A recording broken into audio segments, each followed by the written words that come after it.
ನಮಸ್ಕಾರ ವೀಕ್ಷಕರೇ, ಆನ್ಲೈನ್ ಟಿವಿಗೆ ಸ್ವಾಗತ. ಮಾನ್ಯ ಗೃಹ ಸಚಿವರು ಹಾಗೂ ತುಮಕೂರು ಜಿಲ್ಲಾ ಉಸ್ತುವಾರಿ ಸಚಿವರಾದ ಡಾಕ್ಟರ್ ಜಿ ಪರಮೇಶ್ವರ್ ಅವರು ತುಮಕೂರು ಜಿಲ್ಲಾ ಪಂಚಾಯತ್ ಸಭಾಂಗಣದಲ್ಲಿ ನಡೆದ ದಸರಾ ಹಬ್ಬದ ಆಚರಣೆಯ ಕುರಿತು ಅಧಿಕಾರಿಗಳೊಂದಿಗೆ ಪೂರ್ವಭಾವಿ ಸಭೆ ನಡೆಸಿದ ಬಳಿಕ ಸುದ್ದಿಗಾರರನ್ನು ಉದ್ದೇಶಿಸಿ ಮಾತನಾಡಿದರು. ಈ ಸಭೆಯಲ್ಲಿ ತುಮಕೂರು ನಗರ ಶಾಸಕರಾದ ಜಿಬಿ ಜ್ಯೋತಿ ಗಣೇಶ್ ರವರು, ಗ್ರಾಮಾಂತರ ಶಾಸಕರಾದ ಸುರೇಶ್ ಗೌಡರವರು, ಜಿಲ್ಲಾಧಿಕಾರಿಗಳಾದ ಶುಭಾ ಕಲ್ಯಾಣ್ ರವರು, ಜಿಲ್ಲಾ ಪಂಚಾಯತ್ ಸಿಇಒ ಪ್ರಭುರವರು, ಮಹಾನಗರ ಪಾಲಿಕೆ ಆಯುಕ್ತೆ ಅಶ್ವಿಜಾರವರು, ಪೊಲೀಸ್ ವರಿಷ್ಠಾಧಿಕಾರಿಗಳಾದ ಅಶೋಕ್ ರವರು, ಜಿಲ್ಲಾ ಅರಣ್ಯಾಧಿಕಾರಿಗಳಾದ ಅನುಪಮಾರವರು ಹಾಗೂ ಇತರೆ ಅಧಿಕಾರಿಗಳು ಹಾಜರಿದ್ದರು. Online TV desk bureau Salman. Tumakuru Dasara ಆಚರಣೆ ಮಾಡುವುದರ ಬಗ್ಗೆ ಒಂದು ಸಭೆಯನ್ನು ಕರೆದಿದ್ದೇವೆ. ಈ ಸಭೆಯಲ್ಲಿ ಸ್ಥಳೀಯ ಶಾಸಕರು ಆಗಿರ್ತಕ್ಕಂಥ ಮಾನ್ಯ ಜ್ಯೋತಿ ಗಣೇಶ್ ಅವರು ಮತ್ತು ಗ್ರಾಮಾಂತರ ಶಾಸಕರಾದ ಸುರೇಶ್ ಗೌಡರು, ಜಿಲ್ಲಾಧಿಕಾರಿಗಳು, ಜಿಲ್ಲಾ ಮುಖ್ಯ ಕಾರ್ಯನಿರ್ವಹಣಾಧಿಕಾರಿಗಳು, ಪೊಲೀಸ್ ವರಿಷ್ಠಾಧಿಕಾರಿಗಳು, ಕಾರ್ಪೊರೇಷನ್ ಕಮಿಷನರು ಮತ್ತು ಎಲ್ಲ ಜಿಲ್ಲೆಯ ಅಧಿಕಾರಿಗಳು ಭಾಗವಹಿಸಿದ್ದಾರೆ. ಇದರಲ್ಲಿ ನಾವು ಪ್ರಥಮ ಬಾರಿಗೆ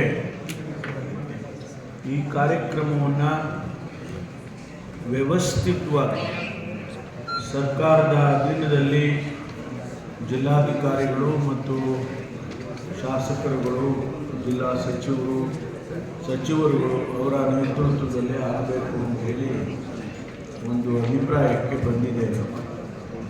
ಮೈಸೂರಿನಲ್ಲಿ ಯಾವ ರೀತಿ ದಸರಾ ಆಗ್ತದೆ, ಅದು ಭಾಳ ದೊಡ್ಡ ಪ್ರಮಾಣದಲ್ಲಿ ಇಡೀ ವಿಶ್ವಕ್ಕೆ ಪ್ರಖ್ಯಾತಿಯಾಗಿರ್ತಕ್ಕಂಥ ರೀತಿಯಲ್ಲಿ ಮಾಡ್ತಾರೆ.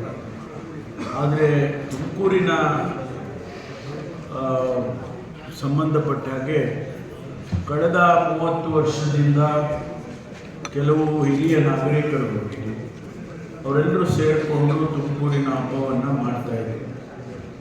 ಆದರೆ ಅದು ಒಂದು ವ್ಯವಸ್ಥಿತವಾಗಿ ಆಗಲಿ, ಇನ್ನೂ ಚೆನ್ನಾಗಾಗಲಿ ಅಂತೇಳಿ ನಾವು ಈ ಬಾರಿ ತುಮಕೂರು ದಸರಾ ಅಂತೇಳಿ ಅದಕ್ಕೆ ಒಂದು ನಾಮಾಂಕಿತವನ್ನು ಮಾಡಿ ಅದನ್ನು ಆ ಒಂದು ಹಿನ್ನೆಲೆಯಲ್ಲಿ ಮಾಡಬೇಕು ಅಂತ ತೀರ್ಮಾನ ಮಾಡಿದ್ದೇವೆ.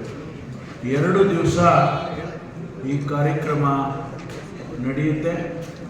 ಈ ಕಾರ್ಯಕ್ರಮದಲ್ಲಿ ಯುವಕರಿಗೆ ಸಂಬಂಧಪಟ್ಟ ಹಾಗೆ ಕ್ರೀಡೆಗಳನ್ನು ಆಯೋಜನೆ ಮಾಡುವಂಥದ್ದು, ಮಹಿಳೆಯರಿಗೆ ಸಂಬಂಧಪಟ್ಟ ಹಾಗೆ ಅನೇಕ ಕಾರ್ಯಕ್ರಮಗಳನ್ನು ಮಾಡ್ತಕ್ಕಂಥದ್ದು, ಜೊತೆಗೆ ಸಾರ್ವಜನಿಕರಿಗೆ ಸಂಬಂಧಪಟ್ಟ ಹಾಗೆ ಸಾಂಸ್ಕೃತಿಕ ಕಾರ್ಯಕ್ರಮಗಳು, ನಮ್ಮ ಸಂಸ್ಕೃತಿಗೆ ನಮ್ಮ ಸಾಹಿತ್ಯಕ್ಕೆ ಸಂಬಂಧಪಟ್ಟ ಹಾಗೆ ಕವಿಗೋಷ್ಠಿಗಳು, ಇವೆಲ್ಲವನ್ನು ಕೂಡ ಆಯೋಜನೆ ಮಾಡೋದಕ್ಕೆ ನಾವು ಕಾರ್ಯಕ್ರಮವನ್ನು ರೂಪಿಸ್ತೇವೆ.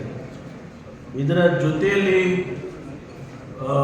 ಸಾಂಸ್ಕೃತಿಕ ಕಾರ್ಯಕ್ರಮದ ಜೊತೆಗೆ ಒಂದು ಮೆರವಣಿಗೆ ಆಗಬೇಕು ಅಂತೇಳಿ ನಮ್ಮಲ್ಲಿರ್ತಕ್ಕಂಥ ಏನು ABC ದೇವಸ್ಥಾನಗಳಿವೆ, ಆ ದೇವಸ್ಥಾನಗಳ ದೇವರುಗಳನ್ನೆಲ್ಲ ಅವತ್ತು ತಗೊಂಡು ಬರ್ತಾರೆ ಈ ಮೆರವಣಿಗೆಯಲ್ಲಿ. ಅದಕ್ಕೂ ಕೂಡ ಒಂದು ಸಮಿತಿಯನ್ನು ಮಾಡ್ತೇವೆ. ಅಲ್ಲಿ ಅವರು ಆಯ್ಕೆ ಮಾಡಿಕೊಳ್ತಾರೆ.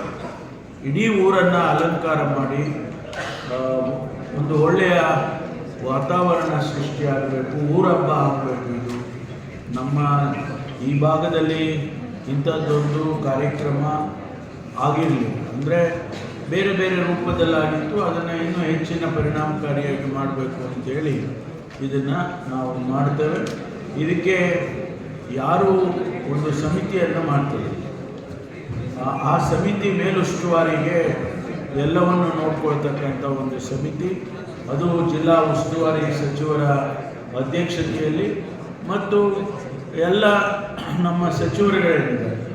ಮಾನ್ಯ ರಾಜಣ್ಣವರು, ಸೋಮಣ್ಣ ಅವರು, ಜಯಚಂದ್ರ ಅವರು ಮತ್ತು ನಮ್ಮ MLAಗಳು ಅವರು ಕೂಡ ಅಧ್ಯಕ್ಷರುಗಳಿದ್ದಾರೆ. ಅವರೆಲ್ಲರನ್ನು ಕೂಡ ಸೇರಿಸಿಕೊಂಡು ಅವರ ಜೊತೆಯಲ್ಲಿ ಊರಿನ ಪ್ರಮುಖರು ಯಾರು ಹಿಂದೆ ಎಲ್ಲ ಯೋಜನೆ ಮಾಡ್ತಾಯಿದ್ರು, ಅದರಲ್ಲಿ ಅನೇಕ ಜನ ಇನ್ನೂ ಆಕ್ಟಿವ್ ಆಗಿದ್ದಾರೆ, ಅವರನ್ನು ಸೇರಿಸ್ಕೊಳ್ತೇವೆ. ಮತ್ತು ಇನ್ನು ಕೆಲವರು ಯಾರು ಆಸಕ್ತಿ ಇದೆ ಅವರನ್ನೆಲ್ಲ ಸೇರಿಸ್ಕೊಂಡು ಒಂದು ಸಮಿತಿಯನ್ನು ಮಾಡ್ತಾರೆ. ಇದೆಲ್ಲದಕ್ಕೂ ಮುಖ್ಯವಾಗಿ ಒಂದು ಅಕೌಂಟೆಬಿಲಿಟಿ ಅಂತ ಹೇಳಿ ಕರಿತೀವಿ. ಅದಕ್ಕೆ ನಮ್ಮ ಜಿಲ್ಲಾಧ್ಯಕ್ಷರು ಜಿಲ್ಲಾಧಿಕಾರಿಗಳ ನೇತೃತ್ವದಲ್ಲಿ ನಾವು ಮಾಡ್ತೇವೆ. ಹಾಗಾಗಿ ಇವತ್ತು ಈ ಒಂದು ಸಭೆಯನ್ನು ಕರೆದಿರ್ತಕ್ಕಂಥ ಉದ್ದೇಶ ಪ್ರಥಮವಾಗಿ ನಾವು ಒಂದು ಫ್ರೇಮ್ವರ್ಕನ್ನು ಮಾಡಿಕೊಳ್ಬೇಕು, ಅದಕ್ಕೆ ಯಾವ ರೀತಿ ಇರಬೇಕು ಅನ್ನುವಂಥ ಉದ್ದೇಶದಿಂದ ನಾವು ಈ ಸಭೆಯನ್ನು ಮಾಡಿದ್ದೇವೆ.